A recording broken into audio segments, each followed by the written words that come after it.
Can you all hear me okay? I'm just glad to see that this is local water. I was like, oh, phew. Ani nindoe maganatak. Ngitimagas. Hini sikwe itiko makwendo deam gawa babani kagish kanaganing and dunjabami gwich. Nindoe maganatak migwich.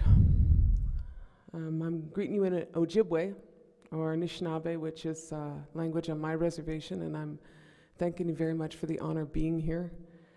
I'm from the White Earth Reservation, which is in northwestern Minnesota. For those of you who know the area at all, I'm between Bemidji and Fargo. Does that mean something to most of you? Pretty good. One of 19 Ojibwe or Anishinaabe reservations in the United States. Most of you probably know this because we're the Great Lakes people. Anishinaabe is a language that has been spoken in this region for thousands of years. So it is very much the language of this region here. And I would say to you in a greeting in Anishinaabe, Minoa ma ahuma al king, Minoa ya oma al king, which means let there be peace here on earth as well, which is kind of the Ojibwe peace on earth, happy holidays greeting to you all. So thank you again for allowing me to come and visit with you in this time here. This is on the edge of Gashkadno-Gizis, entering Manitou-Gizis-Soons is how we call it.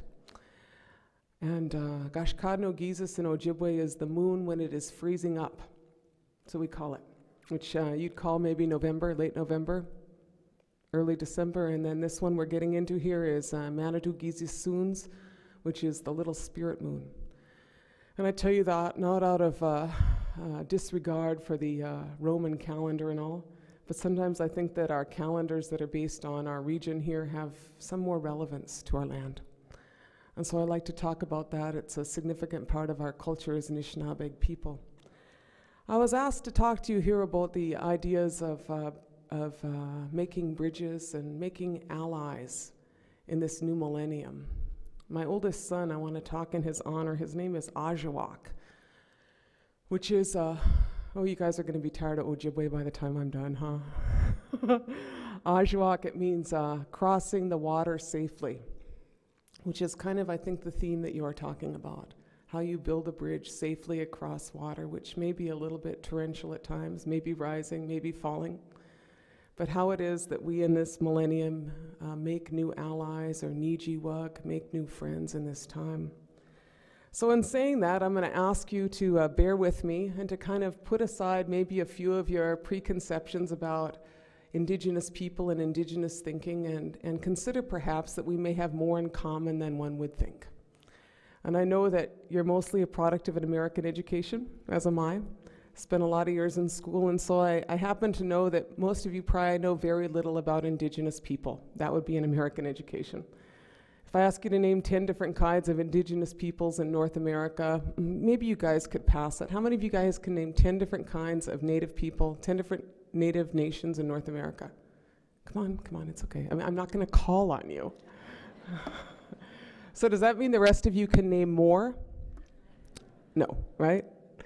Probably not. That's that is kind of the unfortunate situation. 550 federally recognized tribes in the United States, a number of state recognized tribes. I'm someone that believes that cultural diversity is related and as important as biological diversity, that those are elements of sustainability in North America, and that the languages that are spoken, the cultures that are practiced, actually have a lot to teach about sustainability in a North American context. And so I'm going to talk to you a little bit about some precepts of Indigenous thinking and ask you to think about those. And I know that in general, in my experience, when people learn about Indigenous people in North America, you kind of learn like this is the end of Native American Month. That's what I know. Or we kind of have this window of opportunity, which is between Columbus Day and Thanksgiving, where people think about Native people. The rest of the year, we're pretty much not on the radar. From what I can ascertain, having done a lot of lectures and had kids in public school for many years. But what I do know is that in general, when people think of Native people, very few people in state government, well, increasing numbers, but by and large, few people have had a civics class on tribal governments, for instance. So tribal governments are things that state governments and employees often grapple with a lot. I think that a civics class on tribal governments, or at least a few sessions, should be required in high school, because I think it would help us build better relations in general between county officials, city officials, municipal officials, and state officials and tribal governments, because I think that you all know that tribal governments are probably not going anyplace. We've been here for a really long time, and we're not going to go anywhere else because we don't have another country to go to. So we'll be here. So working out those relations would be a really fascinating strategy for this millennium. That is part of what I'm going to suggest to you. But I also think, and I know a lot of you are in that process, or you probably wouldn't be in your field, but I also know that in general, indigenous knowledge systems have not been valued in terms of natural resource management systems until relatively recently. A lot of indigenous teachings about the environment are viewed as kind of folkloric, interesting things of the past. Indigenous people hold on to these things in a way which is archaic in many ways. That is how in general, whether it is our prophecies or our practices or our teachings have been viewed.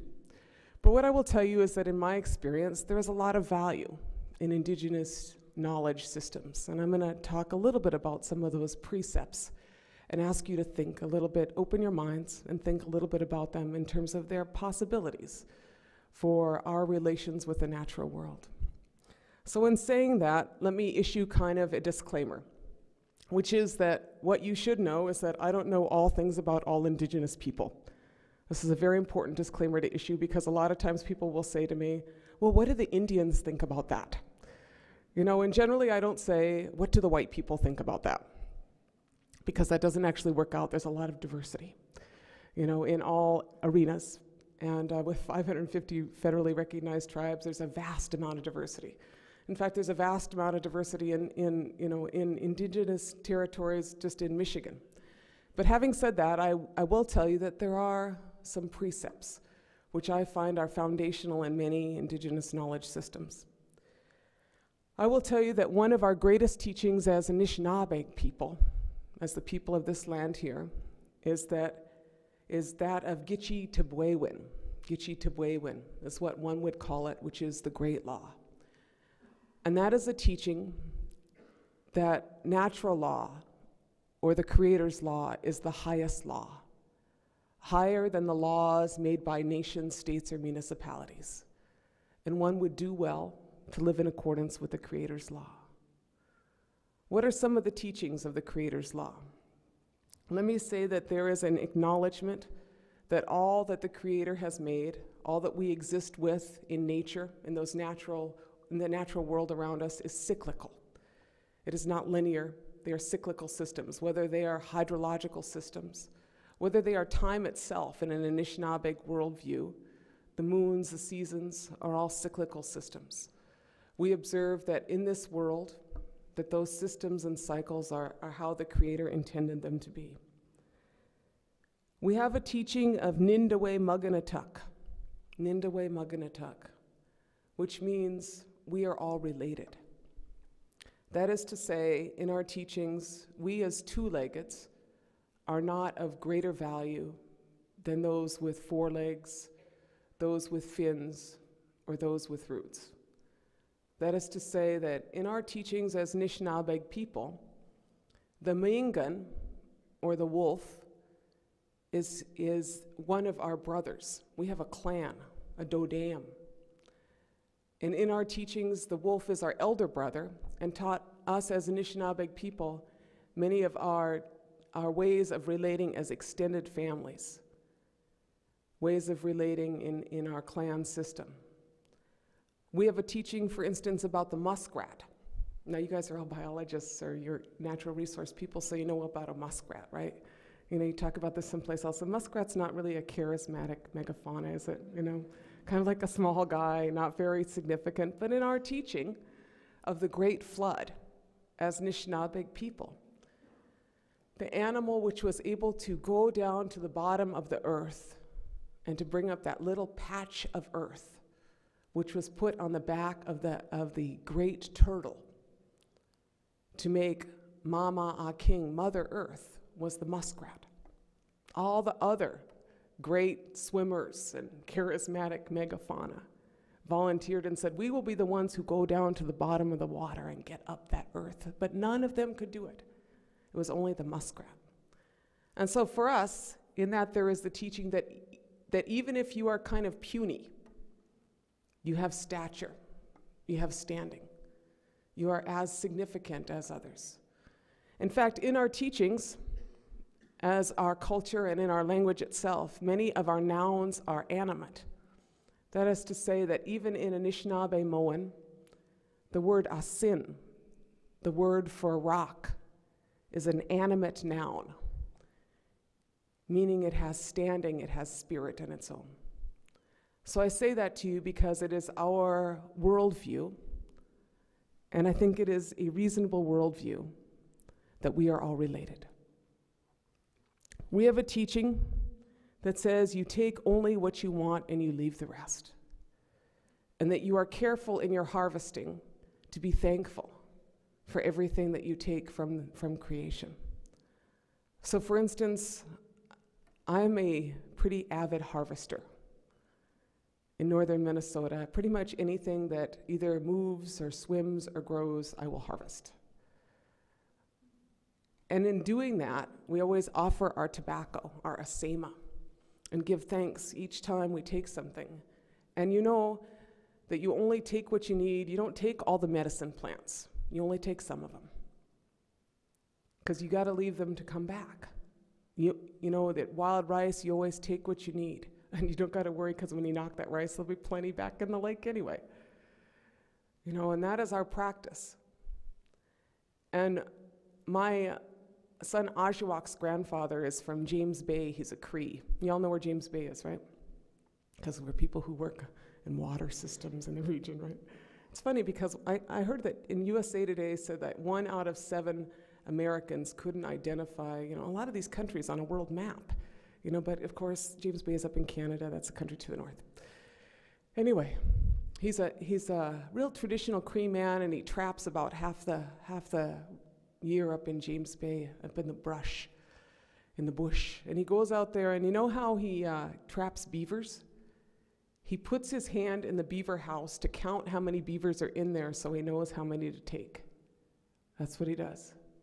And that is a pretty hands-on management of relating to, the world. But he knows how many to take, so he leaves the rest. And I'll tell you what, you and I know that James Small's knowledge is not valued as academic knowledge in many of our institutions, but you can get a PhD from interviewing James Small, but his knowledge is not viewed as on stature. So that is our teaching, that you take only what you need and you leave the rest. And in order to live that way, we have kind of a covenant with the Creator, Mino Bamata Ziwan, the good life, which is how we behave. Because what we know, ultimately, is I think that which you know, is that it is not fundamentally about natural resource management. It is fundamentally about managing our own behavior as humans. Because you and I know that it is not bears that cause extinction of species, or buffalo or sturgeon that cause extinction of species. It is us, the two-leggeds. We are the ones who cause the extinction of species, more species in the past 150 years than since the Ice Age. And we are the ones who have our hand in consuming the lion's share of the world's biosphere and leaving very little. We've made most of our relatives paupers in their own ecosystems. So it is not, in our perception, necessarily the management of those relatives. It is more the management of our own behavior, our Mino Bamata Ziwan practice that we believe is essential. So having said that, and probably made you all a little bit mad, let me continue on and say that I want to juxtapose that a little bit to what we view as industrial management practices that are quite a bit different than Anishinaabe management practices or views.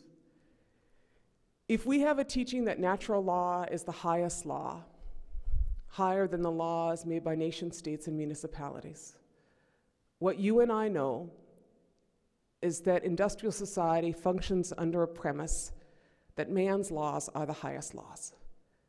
And then what we can do is things like trade pollution credits between ecosystems. We can allocate and over-allocate water rights in basins based on a presumption of beneficial use and an assumption that beneficial use is not to leave the water in the river, but instead to move the water into some industrial or agricultural use, to be by and large diminished in its quality by the time it comes out of that system. We have a perception that you can change and rename allowable levels of pollutants. Or sometimes I've even heard the phrase used by EPA that the solution to pollution is dilution. And you and I know that that is not true. The solution to pollution would be to not cause the pollution in the first place, not to assume that distribution of the pollution over a much larger area eliminates it. So we end up with a set of laws that really puts us in jeopardy. I was in Maine last week, and Maine is a state which is largely dominated by the pulp and paper industry. And I was on the Penobscot River with the Penobscot people, and they for many years have been fighting the Lincoln Pulp and Paper Mill, which has some options. For 20 million bucks, the amount of money that Greg Olson, one of my favorite recent guys to pick on, he's this scientist, I don't know if you remember him, but he made his money on infrared cameras or something, and about a month ago, he spent $20 million to be like the third or fourth space tourist. Remember this guy? He decided he wanted to go to space, so 20 million bucks, he blasts off into space. Of course, me, kind of person I am, I write an op-ed for the local paper in Detroit Lakes, Minnesota, Park Rapids. My op-ed was, let's blast them all off. It was the idea, if you have that much money, 20 million bucks, why don't you just blast off and we'll help manage your resources down here. We could maybe build some levees down in New Orleans, or we could take the 20 million bucks that, you could just have an interest in your account and use it up on the Penobscot River. For 20 million bucks, they could change from a chlorine-based, paper bleaching mill to something that is oxygen-based and not put chlorine and dioxin in the river system, which is what is throughout the river systems in Maine. For 20 years, these guys, the Penobscots, have been fighting this mill because they can't drink the water. They can't even swim in the water. They had a rash of children born with their intestines outside of their bodies. That's pretty strange, huh? Kind of a remarkable set of birth defects for a community on an island. So they've been fighting this pulp and paper mill. And what happened is that, a set of sweetheart deals, the corporation declares Chapter 11 bankruptcy, reorganizes, the state loses the testing of sediment, the EPA with the Bush administration downgrades the discussion from what was on its way to being declared a Superfund site. It's now on some list, which is kind of the black hole list, the Lincoln Pulp and Paper Mill, and the corporation reorganizes and reemerges as instead of Lincoln Pulp and Paper, it is Lincoln Paper and Tissue, and does basically exactly the same thing. That would be an example of a practice that believes that somehow man's laws are higher than the Creator's laws. Because in the end, the dioxin is in the river.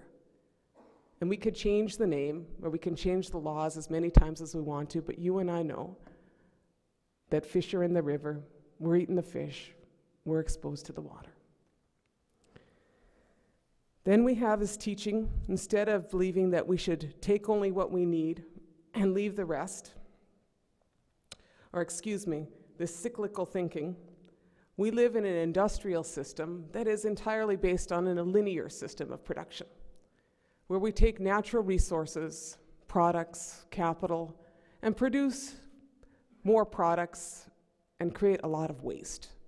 We're pretty much the most wasteful society on the face of the earth. The United States is. Every place else is kind of in our shadow. So you take a place like Fresh Kills landfill in New York, which just closed up, and they had each day 26 million pounds of commercial and household waste. That's really a lot of waste, and that's kind of a microcosm of bad management practices and the creation of an entire linear production system. Industry moves annually and disposes of 4 million pounds of materials for one average middle-class family in America, including 3.5 billion pounds of carpet, 3.3 trillion pounds of CO2 emissions, that's the bad stuff for greenhouse gases, 19 billion pounds of those little peanuts, 28 billion pounds of food, wasted usually at households, 360 billion pounds of organic and inorganic chemicals, and 710 billion pounds of hazardous waste. That would be a great deal of a linear production system. Nindawe Muganatuk, if we are all related or not,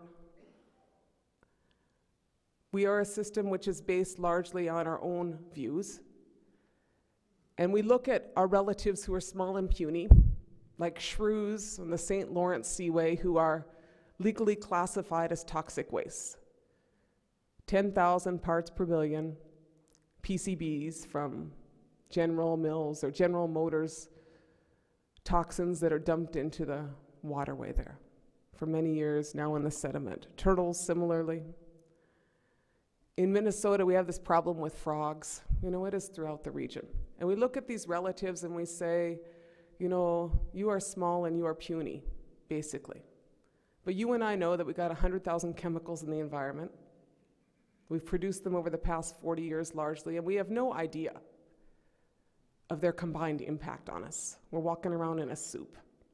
You know, most of us are carrying well over our body burden of dioxin.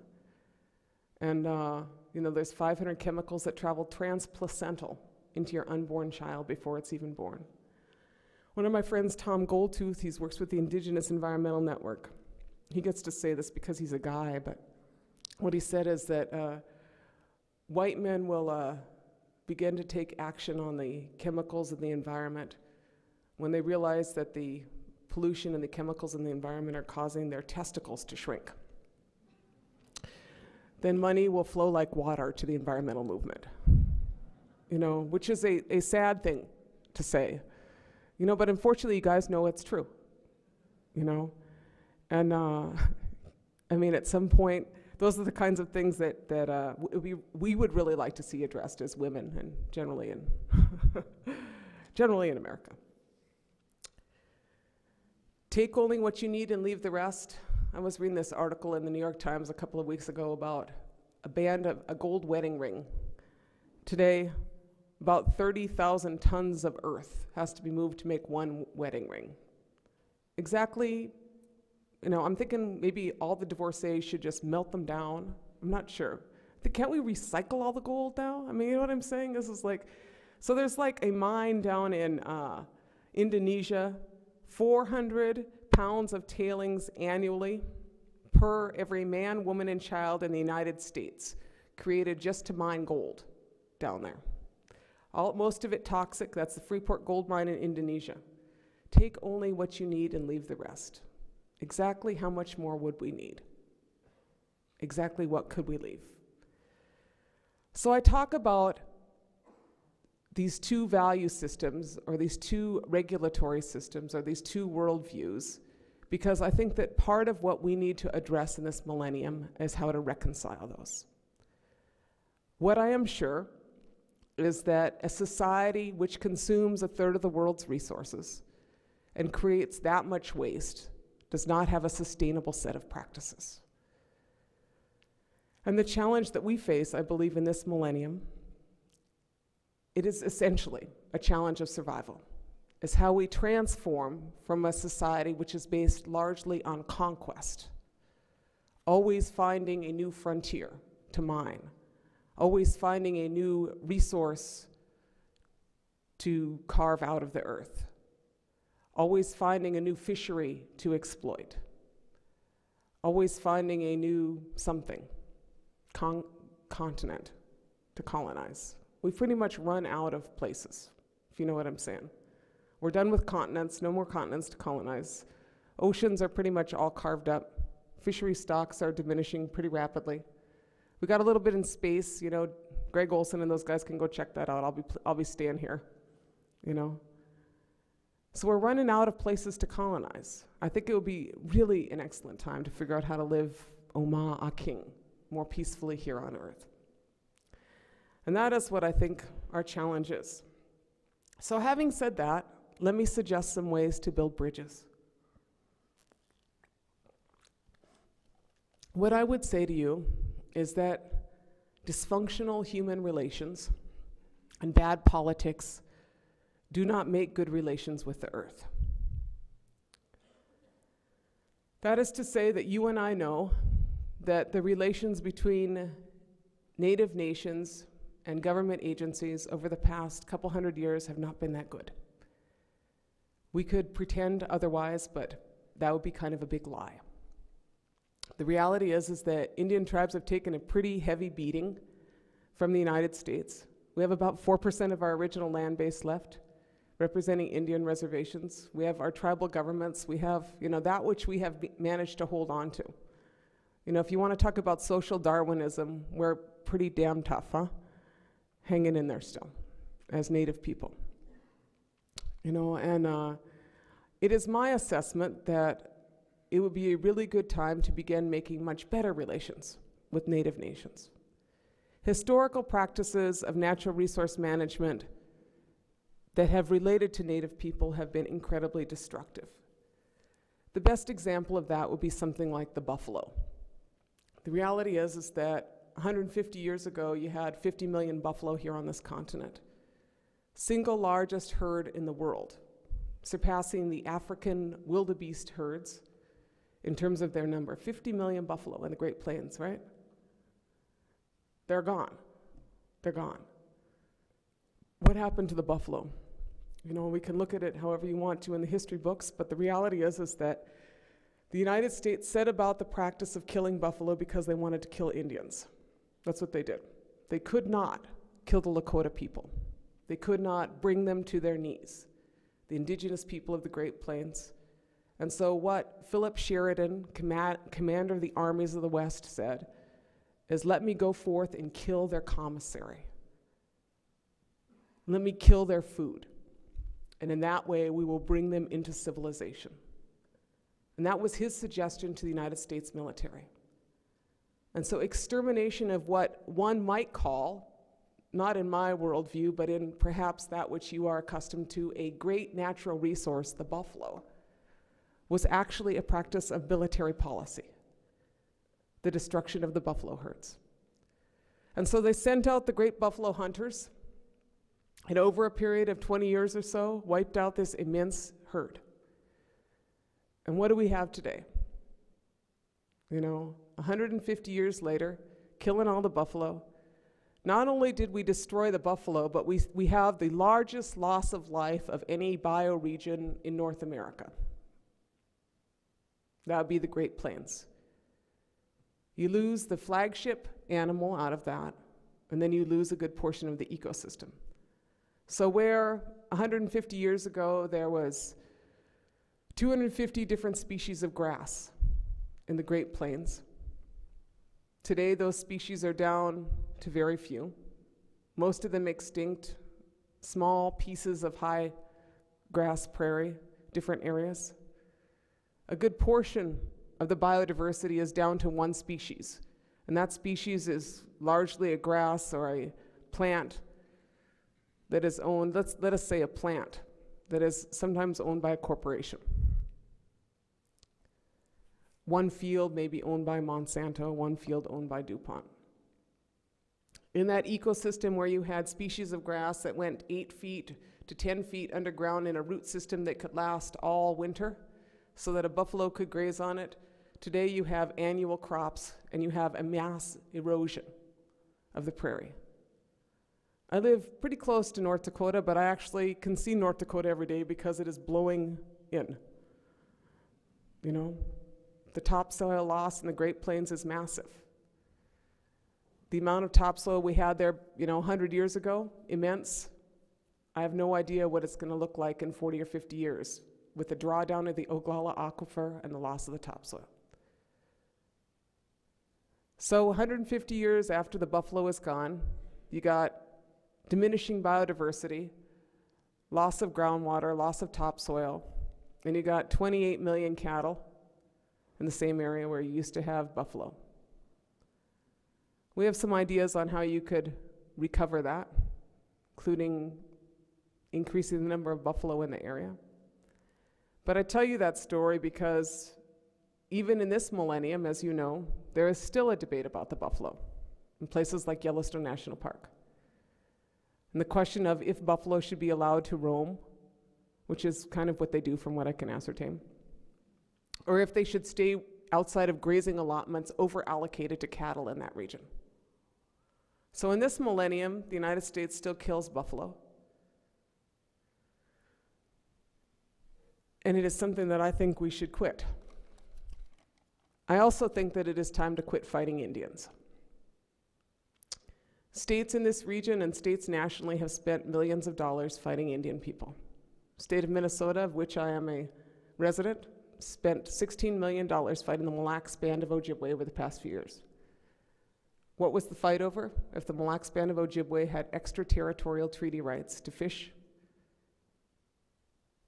in the region that was guaranteed under the 1837 treaty, the same treaty that was recognized in the Voigt decision of Wisconsin. The state of Wisconsin, prior to the state of Minnesota, spent millions of dollars fighting the Ojibwe bands of northern Minnesota. The state of Michigan has spent some money fighting Indians as well. The most recent battles in the state of Minnesota with the Mille Lacs Band have been over the rights of the Mille Lacs Band to increase. This is the thing that kind of bothers me, is what they want is a higher quality of water treatment in Mille Lacs County. That's what the most recent lawsuit was about. Mille Lacs County countersued, did not want the Mille Lacs Band to exercise jurisdiction or treatment as state over water quality, which would have brought the water quality in Mille Lacs County to a higher level in their water treatment plant, in keeping with EPA as opposed to Minnesota standards. So that one county itself spent $2 million fighting Indians this last couple of years. It's fighting this really small band of Ojibwe, about 2,000 members. In my simple assessment, we have better things to do with our taxpayers' money than fight Indians in this region. I think that we have far more in common and far more that we could work together on than to spend our time in courts fighting each other. What we should be concerned about is not how many fish Native people take, because in the end we end up taking about 1% of the fish out of this region. You know, and I myself am a fishing person. We should instead be concerned about the quality of fish and if we can fish at all. So this is my assessment.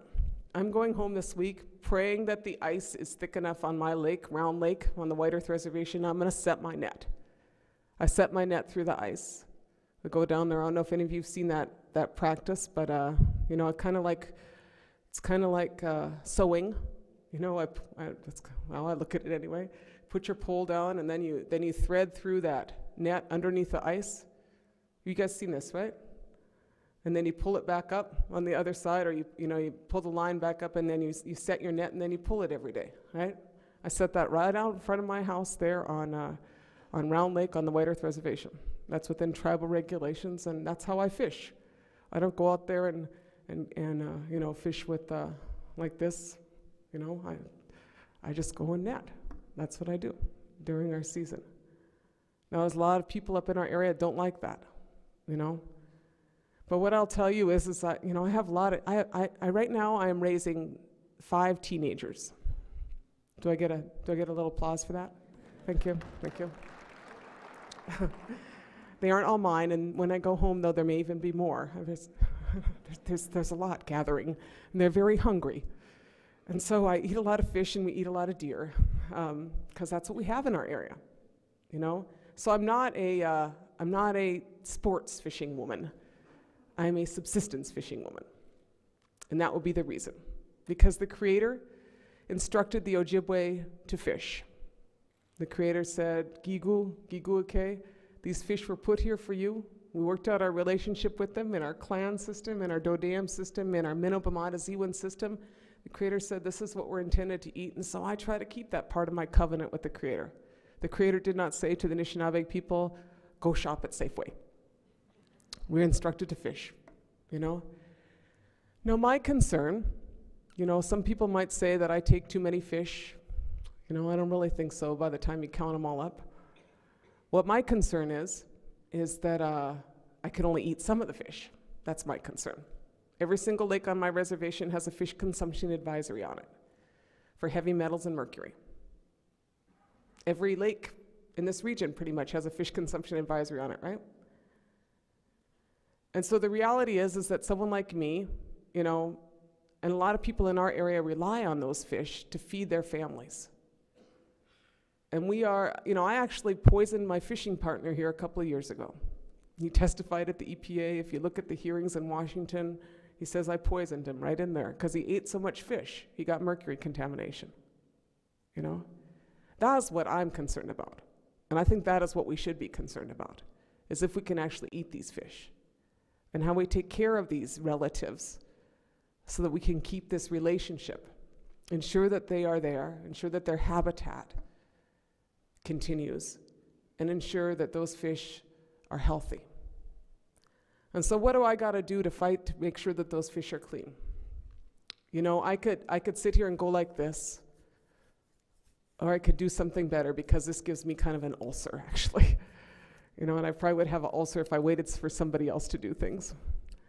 So I'm 46 years old, and I got tired of going like this, and I said, let's go. So I spent a good portion of my life fighting coal-fired power plants, because it turns out that the major source of mercury in my lake comes from coal-fired power plants and incinerators. And we only got a few incinerators in our area, but North Dakota is just west of us, and they got this stuff called lignite coal, which is pretty much just one step above burning dirt. You know, and the astonishing thing is that North Dakota has the best wind resource in North America. Probably pretty much one of the best wind resources in the whole world. So why they would want to burn dirt when they could put up wind towers is kind of, you know, one of those things that's like, go figure, you know? And so that would be, you know, my suggestion in this, is that if you want to actually be able to eat the fish, you got to fight bad coal-fired power plants and put up wind towers, you know, or look at those issues. So in general, I think that it is time to make some allies and not let a set of politics, which are kind of historically dysfunctional politics, that say states should be opposed to Indian tribal governments, or, you know, new settler populations who are now people who are Americans should have this entrenched view that Indians should be an enemy, or that Native people should be forced to assimilate, or that Native tribal governments should be always in conflict. I think that now would be the time to instead make allies. So let me tell you some ways perhaps to do that. In the fish story, our tribe, working with DNR, but on its own a lot, went through the process of restoring sturgeon on our reservation. And it started in kind of a small way, which is that our family went up there to the Rainy River Reserve in Canada and saw that they had sturgeon. There's a guy up there in the Rainy River Reserve up in Ontario who they call the Sturgeon General of Canada. Has a little small fish hatchery, take wild fish out of the Rainy River, then you know, take care of them, and they have fish babies, and then they put them back in there. And I saw that, and I was really smitten with those sturgeon. You know, and in our community, we used to have a sturgeon clan. We have some sturgeon clan people, and we used to have sturgeon, but they were obliterated on our reservation. To us, they're kind of like the buffalo. And so we decided that we were going to bring back those sturgeon. So I guess that, you know, it occurred a long enough time ago, but what I'll tell you is that I went back up there and I said, can I bring some of these sturgeon back? And they said, yeah, come back. So I went up there the next year, which was, let's say, about a long time ago, before the statute of limitations would apply. And I went back up there and I brought up my van and 2 Coleman coolers and a little bubbly thing that was like for water, and it was hooked to my car lighter. And my family and I, of 4 of those kids that were like about 6 at the time, went up there to the Rainy River, and we got 4 of those sturgeon, and we brought them back down. And I said, what am I supposed to do when I cross customs? And they said, oh, just tell them that they're your pets. And so my pets and I went back in, and we went back down to our reservation, and we put them in our lake. And then about a week later, I went and talked to my tribal biologist who did this. And then he said, he talked about laws that we might have violated, but then we talked about the Jade Treaty and agreements between Indian nations. And it took us about 2 years. I went and talked to this historian, and was a fish historian in our region, and he said, funny thing is, Ms. LaDuke, the tribal council was over here last week asking these same questions. And so it took us a couple of years, but over the past 5 years, our tribe, in cooperation with the Rainy River Band of Ojibwe in Canada, has restored 50,000 sturgeon onto our reservation. And it is the beginning of something, but to us it is about the restoration of our relationship to this land. It is not just a fish. The first discussion with my tribal biologist was, well, it's not a game species, it's not commercial. And I said, well, that's not what I'm talking about here. I'm talking about a fish that belongs in our ecosystem and needs to come back. And I know there's been a lot of sturgeon restoration in this whole area, and I want to thank all of you who are involved in that, because it means a great deal. Name, that's the word for sturgeon in Ojibwe, name, to see them come home.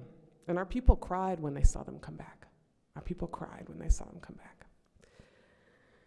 So what are some issues that we can work together on? I have 4 brief discussions. The first is wild rice, Monoman. Monoman Akegisis, that's what we call August, the wild rice moon, on our reservation. And not much wild rice left in Michigan, but this Great Lakes region, for those of you who, you all know, this is the mother lode of wild rice. Only place in the world it exists. It's right here. In North America, it is the only grain indigenous to North America. And that which remains is in this area. Largest portion of it is in Ontario, Manitoba, Minnesota, Wisconsin. You guys got to get your rice back. And I know that there is some work in that here in Michigan. As Anishinaabe people, we were instructed to move from the east, where we are related to all those people out there, the Wabanakis, the Wampanoags, the Penobscots. Those are our older relatives. We are instructed to move to the place where the food grows upon the water. Now be wild rice. So many, many years ago, our people followed a shell in the sky to come to the place where the food grows upon the water. So this is one of our most sacred foods. For all our ceremonies, our Thanksgiving feasts, for all that is essentially Anishinaabe, our wild rice is essential. And so we've taken pretty good care of that rice, as you all probably noticed. Fed us for a very long time as Anishinaabe people, and it's fed a great deal of the wildlife in this region. We did pretty good with this rice, both as a source of food and also as a source of trade for our people for a very long time. But I think you might know what happened to us. What happened is, I could say, some anthropologists came to see us, and that's kind of how it started. First they came out and measured our heads and across here and here and scratched our skin, and these are physical anthropologists. They came out and they said who was most Indian of all Indians, and it was kind of a big pain, let me tell you that. They said that we were pleasant, though, when they went back to the Smithsonian after they measured all our heads, which was kind of a shameful period, actually, the physical anthropology period, not the best period in American sciences there. And then they returned, which we should have had a clue when they came out the first time, not to let them come back, because it cost us a lot of our land when they came out the first time. But the second time they came back, this time they looked at our rice harvest, and they watched us harvest our rice, and they took these notes, because you go out and I think a lot of you know this, but You go out and Manoma to Gisis, the wild rice moon, you put your tobacco out, you go out early in the day, 2 Anishinaabe in a canoe, 1 poles and 1 knocks with these sticks about this long, bawa iganuk. We do this every year. And you knock that rice into your canoe, then you bring it in and you bring it in gunny sacks, and then you let it dry, and then you parch it over a fire. Then you dance on it if you only got a little bit of rice, kind of like that grape thing and all, from Europe. And then if you got a lot of rice like we do, then you use these paddle things, and then you use a new Scotch Nungan. You winnow it, or else if you got really a lot of rice, you might want to use a fanning mill. But that's how we did it for a really long time. But we always rice in the morning, and we knock off in the afternoon, and we have a big Thanksgiving feast. Oh, we have a lot of Thanksgiving feasts, us Anishinaabe people, all the time, not just that once a year thing. All the time have those to reaffirm our relationship to Creator. So we do that, and then we have a big feast, and we'd have a big dance. So that's what the anthropologists saw, was the feast and the dance part. And so their observations were, Ojibways are working, but not working very hard. Not very productive. Too much dancing, not enough racing. So they set in process, they actually called it an early Ojibwe Christmas, an Ojibwe Mardi Gras. Kind of in their, I don't know what it was called, their work ethic view of what Ojibways should be doing. This was not a good way to civilize, obviously. So they set about domesticating wild rice, spent about 40 years figuring out how to seed select and grow rice in diked rice paddies. All of you know this. Northern Minnesota. Largely domesticated varieties. Largely, there's 8 species out there, or 8 varieties out there. We have some problems with that, as you likely know. First of all, it gutted our economy as Anishinaabe people, because I can't compete with a guy with a combine. No way. The other thing is we had some problems with the University of Minnesota, which took our rice varieties and then developed them into this, and then spent all this money creating domesticated varieties of wild rice, and today 3/4 of all wild rice that is grown is not actually in Minnesota, it's in California. So I was like, great use of state resources there, thank you. All that state research. So today 75% of all wild rice is grown in diked rice paddies in Northern California. It didn't even help the economy of Minnesota, and certainly didn't help the Anishinaabe people. So our new problems with wild rice are beyond that. We had some initial problems in that we don't actually think that in California they ought to be able to call that wild rice. We think they should have to call that tame rice, because it's not really the same, doesn't taste like a lake. It tastes like a paddy, got chemicals and fertilizers on it. It's just kind of nasty. You all know this, right? Difference between paddy and lake rice. But now our new problems are that the University of Minnesota completed the map of the DNA sequence of wild rice, which sets wild rice up for genetic engineering, which is what we don't want. And why do we not want that? I think that you all know. Because the reality is that if you genetically engineer a plant, genetically engineered plants are not sterile. In fact, they're by and large dominant. And so in the plant sex, which we can all talk about because we're in biology, right? Plants have a lot of sex, as you know. So when they do that, the reality is that pollen's going to transfer and it's going to contaminate. That's what's happened with Monsanto created a kind of grass for golf courses. And even that in itself transferred from domesticated varieties to wild varieties. That is what we are afraid of, is that genetically engineered wild rice will transfer from rice paddies to natural ecosystems. Our second problem is, of course, patenting. Because patenting seeds are owned by a corporation or owned by the individual patent holder. And the legal potential of a patented seed transferring into a wild variety, it has huge legal ramifications. So in Minnesota, we are seeking state legislation. Our tribe, the White Earth Band of Ojibwe, as well as the Fond du Lac Band of Ojibwe, have passed ordinances banning the creation of any genetically engineered wild rice. No genetically engineered wild rice presently exists in the world. What we are asking is that the University of Minnesota does not create any genetically engineered wild rice, and we are asking that the state of Minnesota pass legislation which will ban the creation or the importation of any genetically engineered wild rice. And that is because if the genetically engineered wild rice is allowed into our ecosystem, it will devastate our wild rice. So I say that to you because you are biologists and you work on natural ecosystems. And if you want to protect natural ecosystems like a foundational crop like wild rice, a foundational grass, you have to keep them from getting genetically engineered. And I tell you this because I know that politics enters into, quote, natural resource management. And I'm not exactly sure how everyone gets to be a stakeholder. I don't know how the biotech industry got to be a stakeholder in the debate over wild rice. What exactly would wild mean? You know, if it is in a lake ecosystem, it should be wild, and it should be something which DNR and tribes protect. It is also the state grain of Minnesota. I believe it is worth protecting, and I believe that you know, I'm not saying anything about all genetic engineering, but I'm saying in this ecosystem, please help us protect wild rice. The next issue briefly I want to mention, and I know it is a red flag, but you know, to us, the issue of Maingan, the wolf, is a significant issue to Anishinaabe people. This is the only place where those wolves really are doing well. You know, northern Michigan, it is a really good thing, you know, to hear about that. Northern Minnesota as well.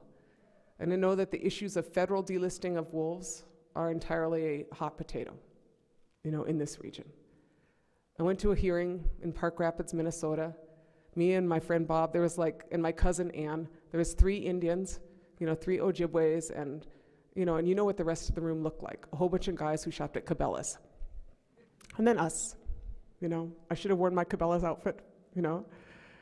And, you know, I know that this is a political red flag. I'm onto that. You know, but from our vantage point, you know, I look at this and you know, I know the politics because I heard it, which is those wolves are taking my deer. You know, I don't know. I didn't see my name on any of those deer, actually. I don't know how that all worked out. I know it is complex, but I also know that from an Anishinaabe standpoint, the Maingan is our older brother. And so our tribe, Red Lake and some of the other tribes in Minnesota, are looking at the possibility of continuing a protection of the wolves in our territory. And I ask you to at least consider, you know, our brother in this. The third thing, just briefly to mention, is the issue of water. You know, I tried to work in the wild rice, wolves, water, and wind. I tried to work through the W's. I just want to point this out to you really quickly. But water, you know, you and I know they aren't making any new water, right? Same water today as when the dinosaurs were out here. You know, it is not looking good. Decline of freshwater systems is pretty rapid on a worldwide scale, and we are sitting here on the mother lode of water, the Great Lakes region. It is really worth protecting. You know, and at the same time, you have issues like global climate destabilization that are transforming ecosystems.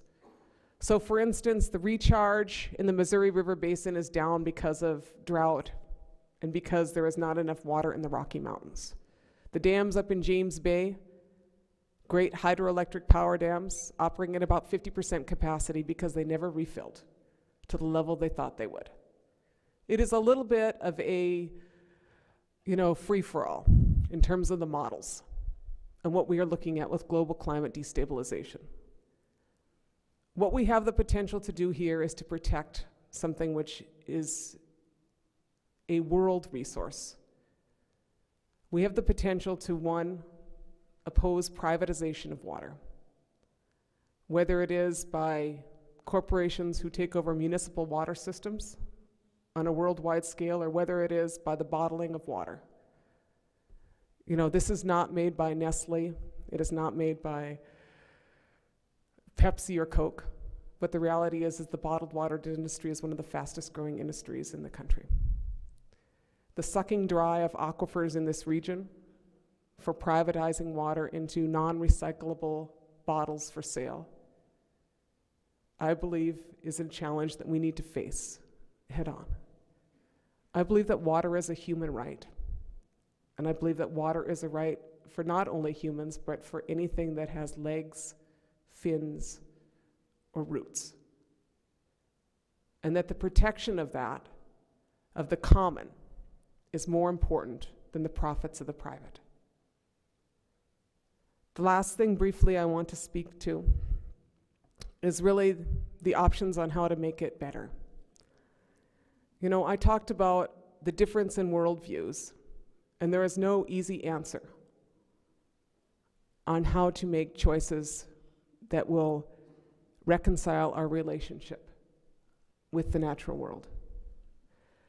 But what I will tell you is that which you likely know, is that in the face of perhaps the greatest, I think it is the greatest environmental crisis that we have faced as humans, global climate destabilization, we have some choices to make, and you guys are in a very good position here in the Great Lakes. You know, you and I know we just saw more disasters this year than any other year in record. And then we can talk about, as much as we want to, our government's unwillingness to meet Kyoto.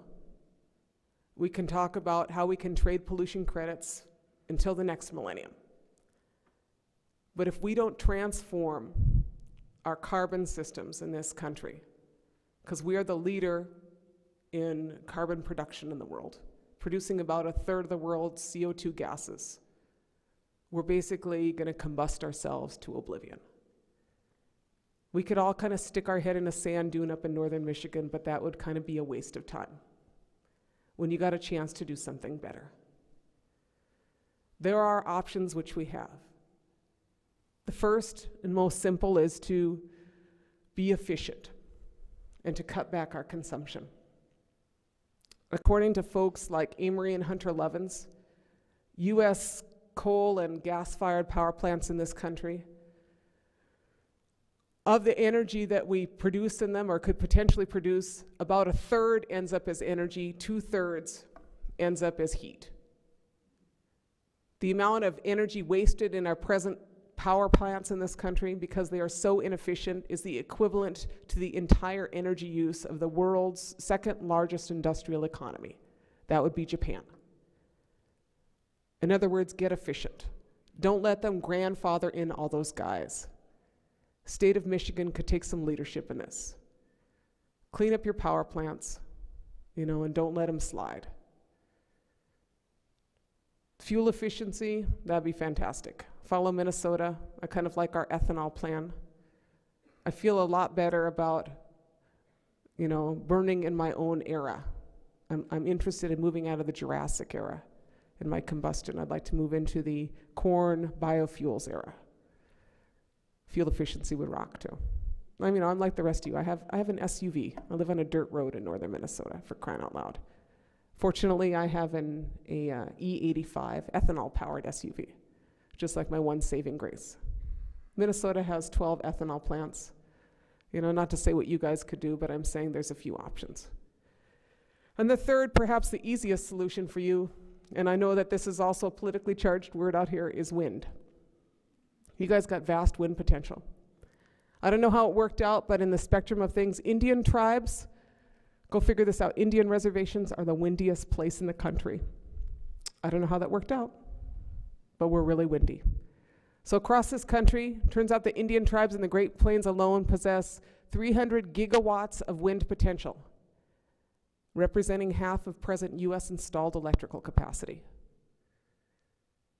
All those Great Plains tribes, like 3 affiliated tribes, 17,000 times more wind potential than they could use on their reservation. Pine Ridge, 4,000 times. My own reservation, Northern Minnesota White Earth Reservation, a miracle occurred on the energy bill.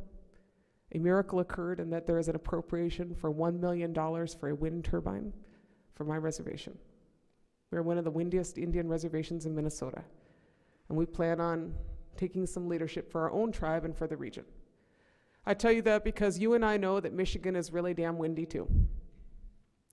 And I know that there's discussions about wind and birds. Go figure out how many birds die from mercury. Let me know.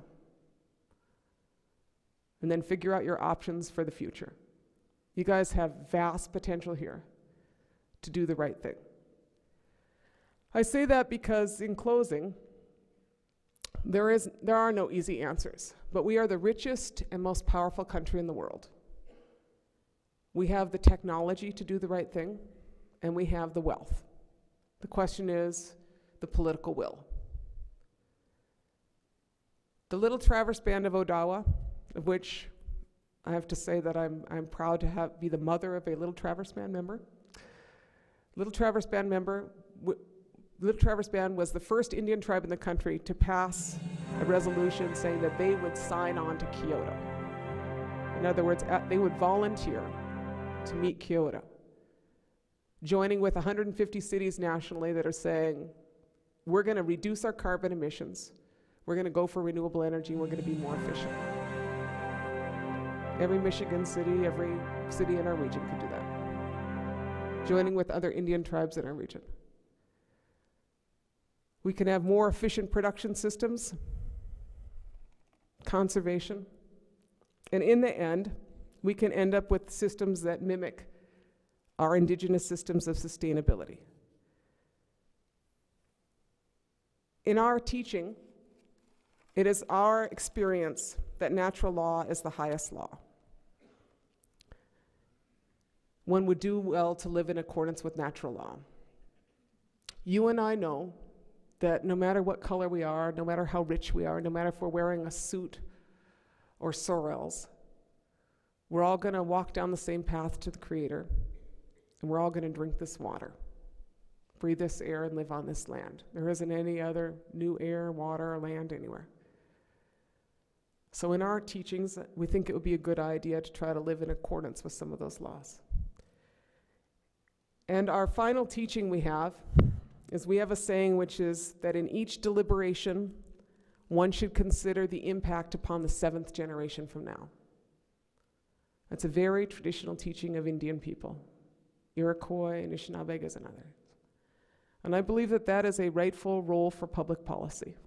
Consider now what decisions we make and our practices we make, what they will do for those generations that are yet coming, 7 generations from now. Don't make a decision based on a fiscal year. Make it on those generations ahead. And that is how I think we will make bridges, not only between each other, but bridges that will be sound for the future. Miigwech, Minik. Thank you for your time.